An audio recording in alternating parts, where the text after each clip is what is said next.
Hand it over. Keys, wallet, the ring, all of it. You don't want to do this, son. That's enough. And who exactly are you supposed to be? Someone who's not leaving. You've got a daughter waiting on you. Don't be stupid. She's why I'm staying. You're nobody. Now get out of my sight.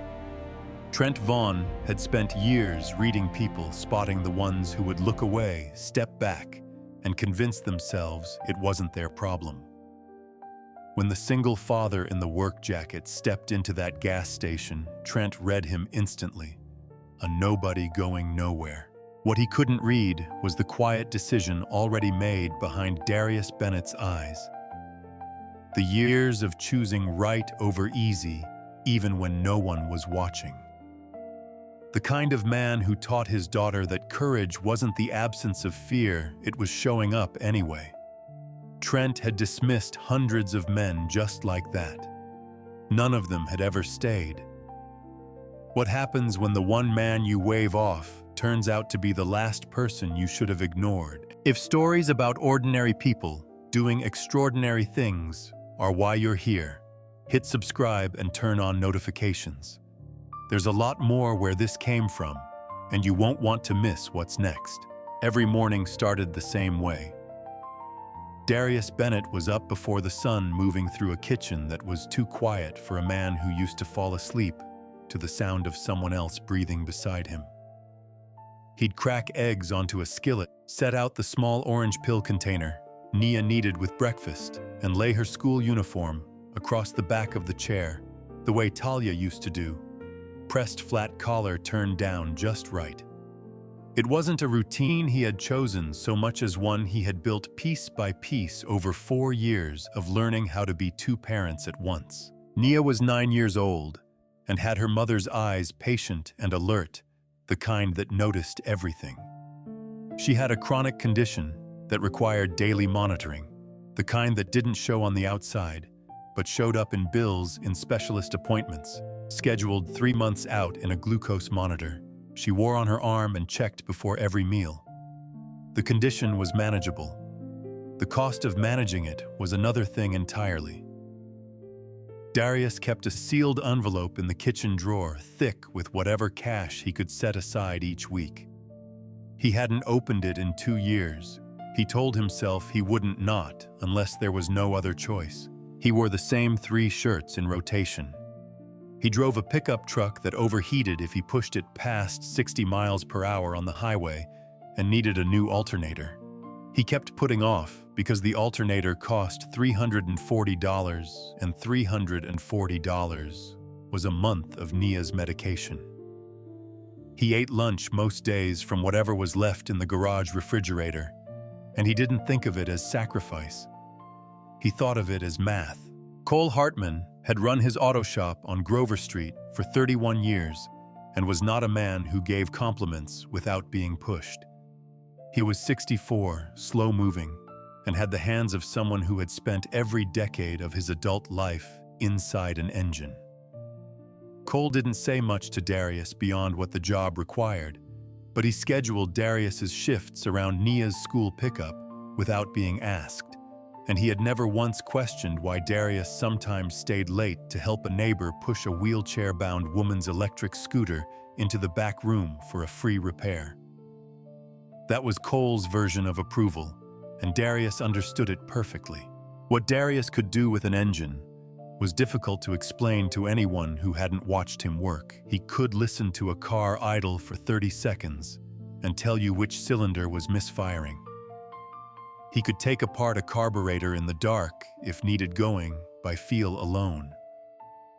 But where his attention sharpened into something close to obsession was with old motorcycles, specifically with the hand-built customs that had come out of small American shops in the 1950s and 60s, when a single craftsman with the right tools and enough patience could build something that didn't look like anything else on the road.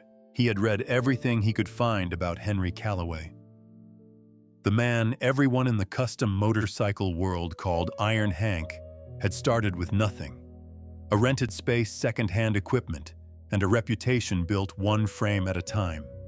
His early work from the late 1950s was considered collector's territory now, and the most famous piece was a 1959 panhead in cherry red that Hank had built himself during his first year in business. Darius had a photograph of it torn from a magazine taped inside his locker at the shop. He knew the bike the way some people knew songs, every curve of the tank, the hand-lettered pinstripe along the fender, the small brass badge riveted just behind the seat. He had never seen it in person. He had never expected to. Nia knew about the dream. She had heard her father talk about it in the way he talked about things he believed, but couldn't afford quietly, carefully, like something fragile he didn't want to break by holding too tight. She expressed it differently.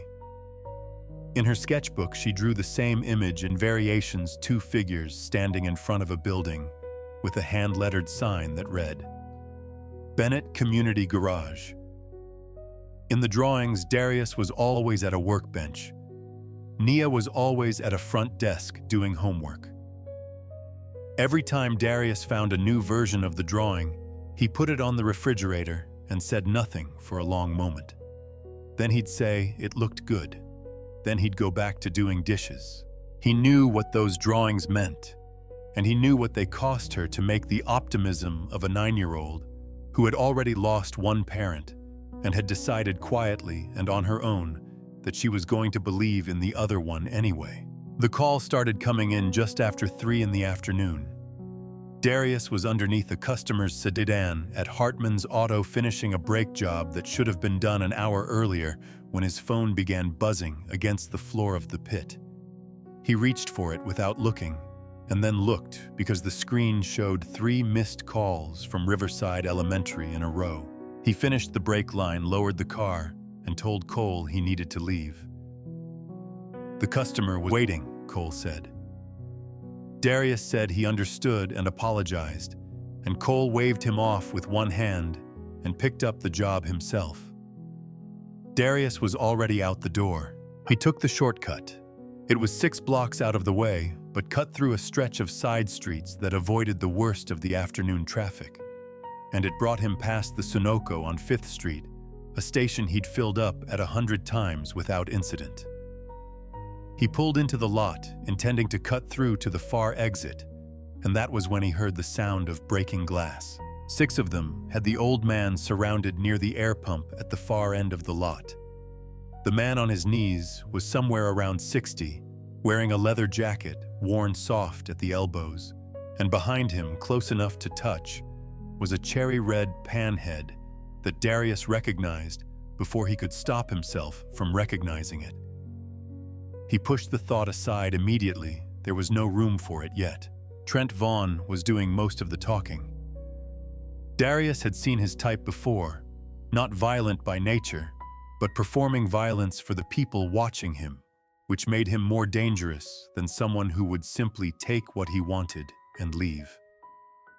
He was demanding the keys, the wallet, a watch, a compass ring on the old man's right hand, and anything else he could name before he ran out of ideas. The old man wasn't giving any of it. He wasn't pleading either. He was just kneeling in the broken glass, shoulders squared, waiting. The chair came without warning. One of Trent's crew lifted a plastic lawn chair from beside the station door and swung it hard into the old man's back. It cracked down the center from the impact. The man dropped forward onto one palm and stayed there, his left shoulder dropping at an angle that said something important had been hit. Darius had stopped his truck at the edge of the lot. His phone buzzed again, Riverside Elementary, 4th call.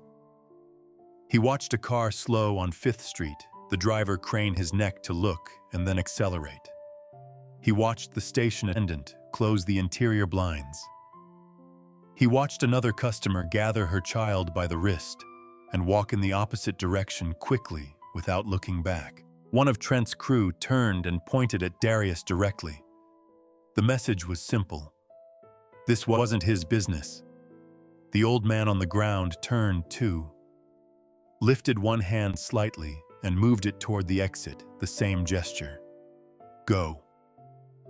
Then Trent picked up the wrench. The old man's voice, when it came, was low and rough from the impact. He said only 2 words, "Please help." They weren't dramatic. They weren't a speech. They were just the words of a man who had run out of everything else. Darius thought about Nia for exactly 1 second. Then he got out of the truck. He had assessed the lot before he was conscious of doing it, the way a person does when they've spent their whole life solving mechanical problems, reading systems, looking for the part that doesn't fit. A half-full water bottle sat on top of his tool bag. A length of bicycle chain was coiled near the base of the trash can. 6 men, the nearest of whom was turned away. He didn't announce himself. He threw the water bottle hard into Trent's shoulder the moment the wrench started its arc downward. The impact threw the swing wide, and in the same motion, Darius crossed the distance between them and drove his shoulder into the nearest man's chest, pushing him clean off his feet and opening a lane directly to the kneeling biker. He got his hands under the man's arms and pulled him back and to the left out of the center of the group, and then the second one came swinging the broken half of the plastic chair at Darius's head. He got his forearm up in time. The plastic split further, and both pieces hit the ground, and Darius's arm went numb from the wrist to the elbow. He grabbed the bicycle chain with his other hand and swept it low across the ankles of the man holding a broken bottle who went down hard on the asphalt. Trent came from the right, the wrench raised again, and Darius sidestepped the swing and wrapped the chain once around Trent's wrist. One twist. The wrench hit the concrete. What happened next was not Darius. It was the old man who had pushed himself back to his feet while all of this was happening and stepped forward into the open space between Darius and the remaining crew. He said nothing for a long moment. He simply stood there looking at them, his left arm hanging lower than the right, blood at the corner of his mouth, and whatever they saw in his face was enough.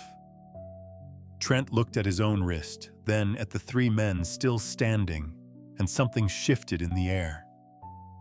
The running started a few seconds after that, first Trent, then the others, all of them disappearing around the far end of the lot, until the only sound left was traffic on 5th Street.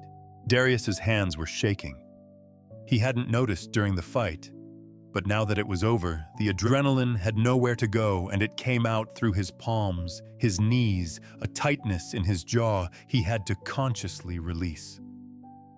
The biker pulled a blue bandana from inside his jacket and folded it into a strip, wrapping it around the cut on Darius's forearm without asking for permission.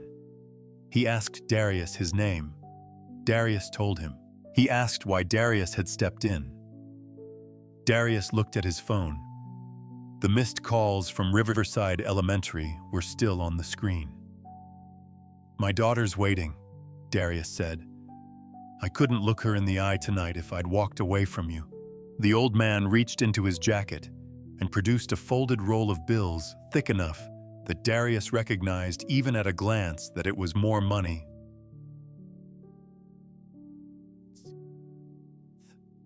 He held it out without ceremony. Darius shook his head. He told the man he didn't want his daughter growing up thinking that helping someone in need was a way to get paid. The man studied him the way Cole sometimes studied an engine he hadn't encountered before, not with suspicion, but with the focused interest of someone recalibrating an assumption. Darius started walking back toward his truck, and that was when he saw the panhead up close. He had told himself it was just a red bike. He told himself that right up until he was standing 3 feet from it and could see the hand-lettered pinstripe along the tank. The style of it, unmistakable, thin-pulled, single color, the kind of line you couldn't produce with tape and a brush only with years and a very steady hand. He could see the small brass badge behind the seat. He could see the engine configuration, the exact profile of the primary cover, all of it matching what he had memorized from a magazine photograph taped inside a locker at a garage on Grover Street. He turned and looked at the sun behind him. The man did not confirm anything. He didn't deny anything either. He simply watched Darius with the same expression he'd worn looking at Trent's crew, calm and entirely without surprise, as though this moment had already been accounted for. "We don't forget," the man said. Darius didn't know what that meant. He had a daughter waiting, and 4 missed calls from her school and a forearm wrapped in a stranger's blue bandana. He got in his truck and drove.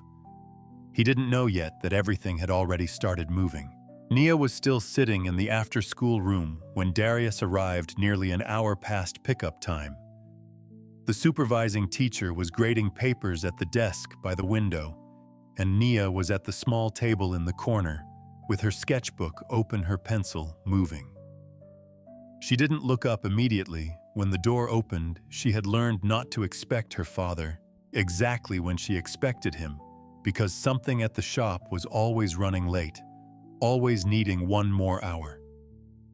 But when she did look up and saw the blue bandana wrapped around his forearm, the pencil stopped. She didn't ask about it until they were in the truck. He told her he'd helped someone who was in trouble, kept it simple, kept it short. Nia looked at the bandana for a long time. The way she looked at things, she was still deciding about. Then she asked if he had been scared. He said yes, he had been scared. She seemed to consider that carefully, and then she said she thought being scared and doing it anyway was the same as being brave, and he agreed that it was. That night, she unwrapped the bandana herself, cleaned the cut on his forearm with antiseptic from the bathroom cabinet, and refolded it neatly on the kitchen table. She didn't ask anything else. She didn't need to. Darius went back to work the next morning before the sun came up, the same as always. He told himself the incident at the Sunoco was finished, that it had been a difficult moment, that it was over, and that no further complications were coming from it. He kept that belief for approximately 2 days before he noticed the man on the opposite sidewalk outside Hartman's auto, who appeared to be reading the same newspaper for the better part of an hour. He noticed the motorcycle that circled the block 3 times in the space of 20 minutes without stopping. He noticed a pickup truck parked half a block down that hadn't moved in a day and a half, with no parking violation notice on the windshield, which meant someone had arranged for there not to be one. He said nothing to Cole. He didn't know yet whether the attention was friendly or something else, and until he knew, there was nothing useful to say about it. What was happening on the other side of that attention was this: at the chapter house of the local Hells Angels, Iron Hank Calloway had called in the men he trusted most and told them exactly what had taken place at the Sunoco on 5th Street. He did not tell them as a story. He told them as a fact they needed to understand before they acted on anything. He told them that Darius Bennett had walked into a situation that gave him every reasonable excuse to walk back out of it, a daughter waiting, 6 men, no backup, no certainty about what he was walking into, and that Darius had not used any of those excuses. He told them that when it was over, Darius had refused the money he was owed, and that the reason he had given was not false modesty, but a considered principle about what he wanted his daughter to understand, about why people help each other. Several of the men wanted to find Trent. Hank told them no, and the way he said it meant the discussion was finished. Instead, he asked for information. He wanted to know who Darius Bennett was, not rumors, not impression, but fact. What came back over the following days was a portrait that did not surprise Hank, but confirmed something he had already started to believe. Darius was a single father whose wife had died 4 years earlier. He had never missed a medical appointment for his daughter, not once, even during the months when missing a shift at work to take her to a specialist meant he came up short on rent. He was carrying medical debt from the years of Talia's illness that he had been paying down slowly, without complaint, without asking anyone for help. He repaired a neighbor's electric wheelchair for free on a Saturday afternoon because the repair shop wanted more money than the neighbor had. He had years earlier spoken to a friend about wanting to open a community garage, a place that fixed cars at fair prices and trained people who needed a trade. He hadn't mentioned it again after Talia got sick. He had folded that idea away and replaced it with what the situation required. Hank read all of it and said very little. What he said to the men in that room was, "The 8 seconds at the gas station didn't make him who he is. It just let us see it." The news was moving in the meantime. The attendant who had locked himself inside the station had unlocked the door soon after the fight ended and spoken to someone who spoke to someone else. And by the second day after the incident, a local reporter named Linda Brennan had enough of the story to start asking questions. She recognized Henry Calloway's name when it came up. It wasn't obscure, not in circles that paid attention to American craft and custom motorcycle history.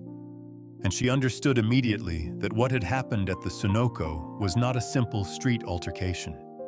She started looking for the man who had walked in, and she started looking for Hank. Darius didn't know any of this. He was changing oil and replacing brake pads and eating lunch out of the shop refrigerator, checking his phone between jobs for updates from Nia's school, watching the man across the street pretend to read his newspaper, and trying to decide whether to be worried. On the third day, he got his answer. He heard them before he saw them. The sound was low at first, the kind of vibration that arrives before you can identify where it's coming from, felt in the chest before it's registered by the ear. Cole came out of the shop first, wiping his hands on a rag, squinting down the street. Darius followed, and then they both stood in the doorway and watched 43 motorcycles turn onto Grover Street in 2 parallel lines. They filled the road from curb to curb. Traffic behind them had simply stopped. There was no other option, no room to pass, and every driver who had been moving in that direction was now sitting still and watching. People came out of storefronts. A woman across the street held her phone up. Darius felt the sound of the engines change as the column slowed, and then one by one came to a stop directly in front of Hartman's auto. The shutoffs happened in sequence, not all at once, but one after another, each engine dropping out of the sound, until the street went almost completely quiet. For the first time in what felt like years, the cherry-red panhead was at the front. Hank dismounted, removed his helmet, and set it on the seat. Behind him, 42 men stayed beside their bikes and did not move. At the far end of the block, Linda Brennan was already there with a camera operator, having received information that Darius had not received. Cole looked at Darius and said nothing. There was nothing to say. Hank walked toward the shop, at a pace that suggested he had all the time he needed. He stopped 10 feet from Darius and introduced himself. The way a man introduces himself when he knows the other person already knows who he is, but wants to say it plainly anyway.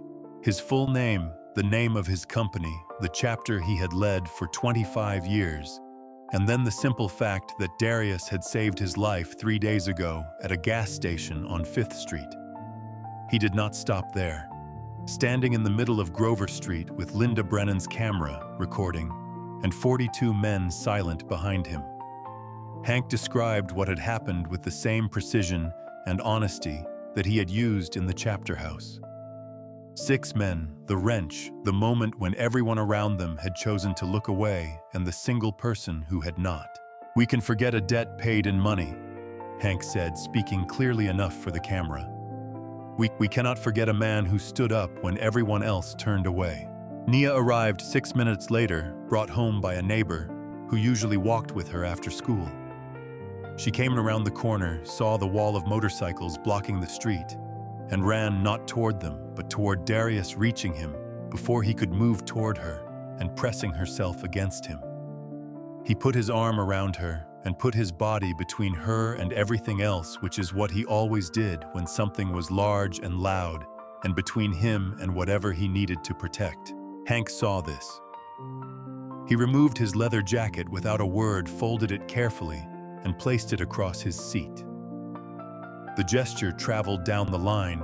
Before anyone spoke, one man, then the next, then all 42 behind him, each one removing his jacket and placing it over his handlebars and standing with his hands open in front of him. It took about 40 seconds. When it was finished, 43 men were standing in the street, without their colors on, in ordinary shirts and flannel and plain denim, in front of a 9-year-old girl who was not entirely sure what was happening. Hank crouched to her level. He told her in a plain, quiet voice that her father had gotten hurt protecting him, and that today they had come only to say thank you. That was all. Nia studied his face for a moment, and then asked whether he had been the one who hurt her father. Hank said no, that her father had been hurt because he had chosen to help someone who needed it. Nia considered this with the same gravity she had considered everything since she was small. Then she looked up at Darius and then back at Hank, and she nodded once, which seemed to settle things for her. Hank invited Darius and Nia to come to Callaway Custom Cycles the following morning. He said it in the way you say something when you are not asking a question. Then he walked back to the panhead, put his helmet back on, and the engines started again, one then another, then all of them together, the sound filling the street, and then pulling away as the column moved out. In under 2 minutes, Grover Street was ordinary again. The image of 43 men removing their jackets and standing open-handed in front of a single father and his daughter was on 3 local news broadcasts by that evening and national cable by midnight. The Callaway Custom Cycles facility was a converted warehouse on the industrial edge of town, the kind of building that looked unremarkable from the outside, right up until you stepped through the door. Darius had imagined it many times from the books and the magazine photographs. The reality was different in the way that all real things differ from their imagined versions, more worn in some places, more precise in others, with the specific smell of metal and oil that he associated with the best hours of his working life. Hank met them in a back conference room, where a file folder sat in the center of the table. He explained that his family foundation wanted to cover the remaining medical bills, the ongoing cost of Nia's medication and monitoring equipment, and a portion of her education expenses. He presented it without theater, as though it were a practical matter being handled practically. Darius said no before Hank finished the sentence, not unkindly, but with no uncertainty behind it. He told Hank that what had happened at the Sunoco was not a transaction, that he had not stepped in to purchase anything, and that his daughter's future was not something he was interested in receiving as payment for a decision that hadn't been made in order to receive anything. Hank moved to the second item in the folder. A paid apprenticeship at Callaway Custom Cycles starting at the bottom of the shop, with a salary health coverage for Darius and Nia as an employment benefit hours arranged around Nia's school schedule, and after 1 year, the right to present a business plan for a community garage. If the plan wasn't strong enough, Hank would say so. If Darius left before the year was finished, everything ended. "I'm not giving you a future," Hank said. "I'm opening a door. Everything on the other side of it you'll have to earn." Darius didn't say yes. He sat with the folder open and said he needed to think about the logistics, the distance from Nia's school, the learning curve, the exposure that came with being on television. What he didn't say, because he couldn't quite say it, yet was that the thing he was most afraid of wasn't failing. It was the specific kind of failure that happened when a man chased something he wanted, and the person who had trusted him most was left without him when she needed him. When they left the building, Nia slipped her hand into his on the parking lot asphalt. She asked whether he wanted to work there. He told her what he told her when he didn't want her to worry about something, that what he wanted wasn't the most important question, and that what mattered was choosing what was right for her. She didn't answer. She put her sketchbook under her other arm and held on to the hand that wasn't sore. Cole told him that evening in the same flat tone he used to deliver every piece of unwelcome information, that the building owner had sold the property to a development firm. Hartman's auto had 30 days. Cole was 64 years old, and the equipment alone would cost more to relocate than he had in savings. He was going to retire. Darius checked his bank account when he got home, standing in the kitchen with the refrigerator light on in the dark. The number he was looking at covered approximately 3 weeks of normal expenses. That same afternoon, a letter had arrived from Nia's specialist. The glucose monitoring device she had been using for 18 months had reached the end of its calibrated lifespan. The replacement was covered partially by insurance, and not entirely, and the gap between those two numbers was more than what was in the account. He was standing at the center of 3 different walls, and none of them had a door in it. The following day at the shop, while Darius was stacking tool cases near the back bay, he and Cole talked through the options in the honest, uncomfortable way that men who respect each other talk through things when there are no good answers. At some point, not dramatically, not as a statement, just as something that came out of the exhaustion of looking at the problem from every angle, Darius said he sometimes thought it would have been easier if he had kept driving past the Sunoco 3 days ago, that none of the complication would have come to find him, that Nia would have been in exactly the same position she had been in before, which was difficult, but at least familiar. He didn't notice that the side door was open. He didn't notice Nia standing in the gap, holding her backpack by one strap until she was already there, and from the stillness of her face he knew she had been there long enough to hear what he had said. She reached into the backpack and took out the sketchbook. She opened it to the page with the Bennett Community Garage drawing and set it on top of the nearest toolbox. She looked at him and said in the same quiet voice Talia used to use when she meant something all the way through. If he wished he had walked away, did the things he had taught her still mean anything? I had no answer for that. He had nothing at all. That night, he sat alone at the kitchen table in the dark. In front of him, the envelope of medical bills, the closing notice for the shop, a job listing for a warehouse position, 2 towns over the folded blue bandana, and the drawing from the sketchbook. He picked up the bandana and held it for a while. Then he set it down and decided to return it to Hank in the morning, along with a clear statement that there was nothing left to discuss. He believed in that moment that he was doing the reasonable thing all the way down to a layer just underneath reason, where something else entirely was sitting and waiting for him to run out of arguments. He arrived at Callaway Custom Cycles before the shop opened, the blue bandana folded into a small square in his jacket pocket. The receptionist let him in without question. Hank had apparently left word that Darius Bennett could come through whenever he showed up.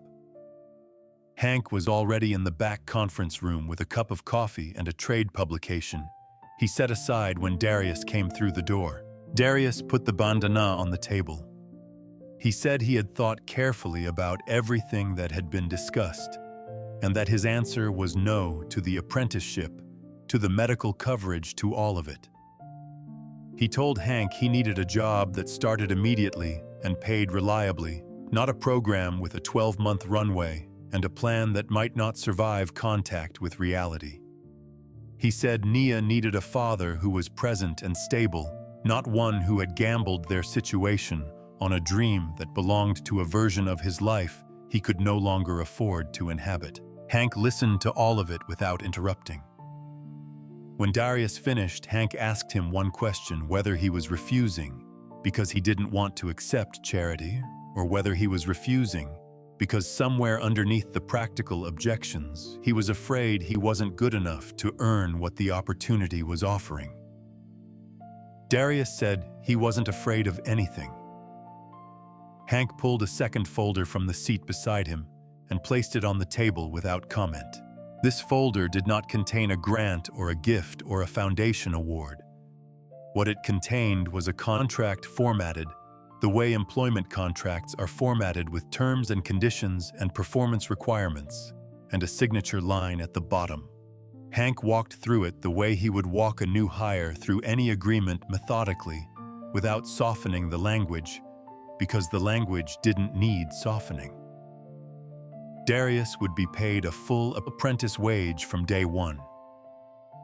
Nia's health coverage would appear on his pay stub as an employee benefit, the same line item.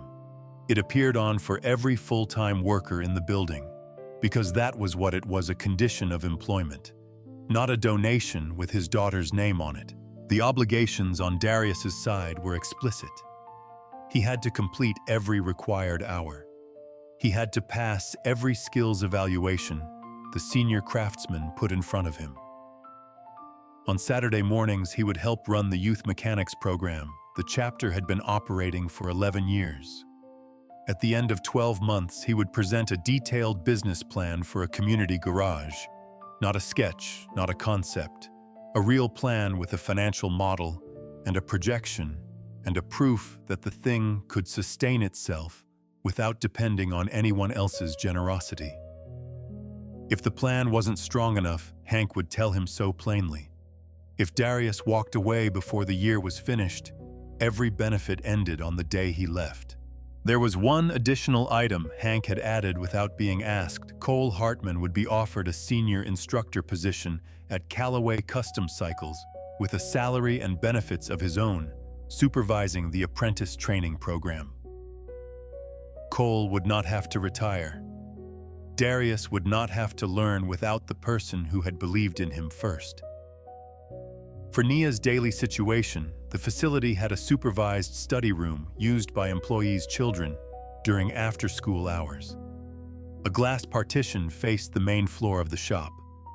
She could be 20 feet from her father's workbench and do her homework at the same time, and either of them could look through the glass at any moment and find the other one right there. "This is not a gift," Hank said. "You will pay back every dollar of this in work and discipline and in the people you train after you're done being trained." Darius read the contract twice in full without skipping any section. Then he looked up. He wanted 3 conditions added before he signed. He would not accept any personal cash payments beyond his earned salary. All medical support for Nia had to be documented as employment benefit. No side arrangements. No informal transfers. And when the community garage eventually opened, a portion of its operating revenue would be set aside to fund the same kind of opportunity for other single parents who needed a trade and couldn't afford to wait for one. Hank picked up his pen and initialed all 3 conditions without discussion. Then he slid the contract across the table.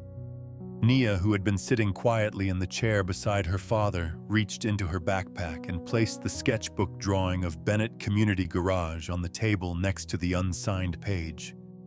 She didn't say anything. She didn't need to. Darius signed his name. On his first morning at Callaway Custom Cycles, no one treated him like a man who had saved the founder's life on a Tuesday afternoon. The senior craftsmen were cordial in the way that experienced tradespeople are cordial to new arrivals. Neutral, watchful, reserving judgment for what they were about to observe. His assignment for the first week was exactly what Hank had told him.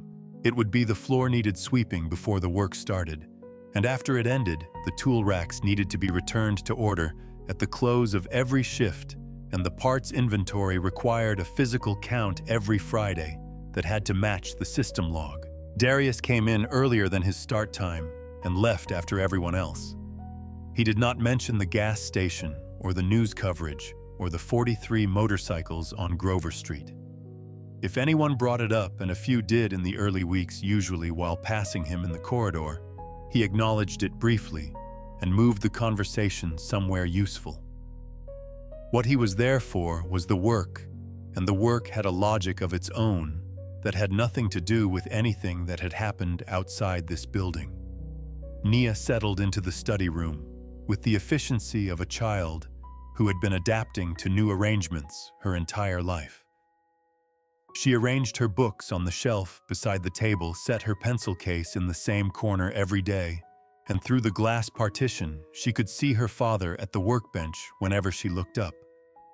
Through that same glass, Darius could see her, which in the first weeks was more often than he would have admitted to anyone. 6 months into the apprenticeship, Hank set a dented fuel tank on the workbench in front of Darius and placed a metal shaping kit beside it. He sat on a stool at the far end of the bench and opened a notebook and appeared to be doing something unrelated. But Darius understood immediately that he was being watched and that the watching was the point. He got it wrong the first time. The approach he used on the first pass left a visible ridge along the repair line that would have been unacceptable on a finished piece. He saw it himself before Hank said a word, and he took the shaping tool back to the start. The second attempt was better and still not right. The third attempt took him 40 minutes of going by feel alone, pressing and releasing and reading the metal the same way he read engines, not by looking at the surface, but by understanding what was underneath it.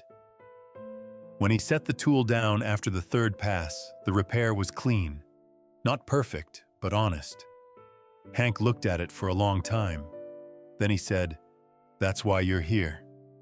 It was the first direct acknowledgement of skill that had come from anyone in the building, and it landed differently than Darius expected, not as a relief, but as a confirmation of something he had been quietly carrying for years, without a place to set it down. Cole had taken to the senior instructor role with the particular authority of a man who had been doing the work for 30 years and had simply never before been asked to teach it. He ran his training sessions with the same economy of words he had always used, which turned out to be effective. The apprentices under him learned by watching and by being asked to explain what they had just watched. He and Darius ate lunch together twice a week in the facility's break room, usually without talking much, which was the same as it had always been at Hartman's Auto, and felt therefore like continuity. At the 11-month mark, Hank told Darius to begin writing the business plan. Darius spent the next 4 weeks building it the way he would have approached a complex engine rebuild. Starting with the parts he understood best and working outward toward the things he had to research and revise. He put together a financial model, a lease cost analysis for 3 possible locations in the neighborhood, a list of required equipment with sourcing options, a staffing plan, a schedule for the youth program, a pricing structure for the repair services, and a projection showing that the garage could cover its own operating costs within 18 months of opening without relying on donations. He presented it to Hank and 2 of his business partners on a Thursday morning.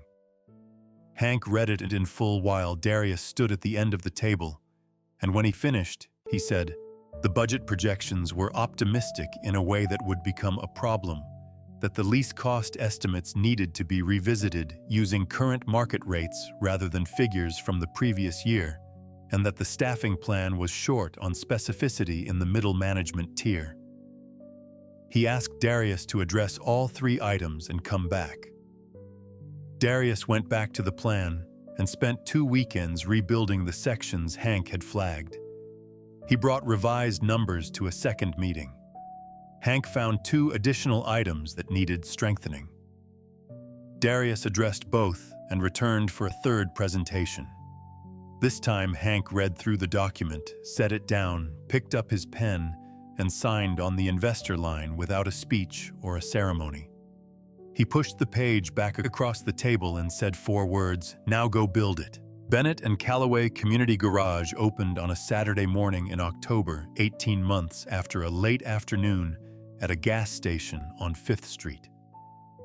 It occupied a building 2 blocks from Hartman's old location, close enough that the regulars from the neighborhood knew exactly where to find it. The sign above the door was hand-lettered, not printed. Darius had done it himself over 3 evenings, using the same technique Hank had shown him for the pinstriping on the panhead. Cole ran the repair floor.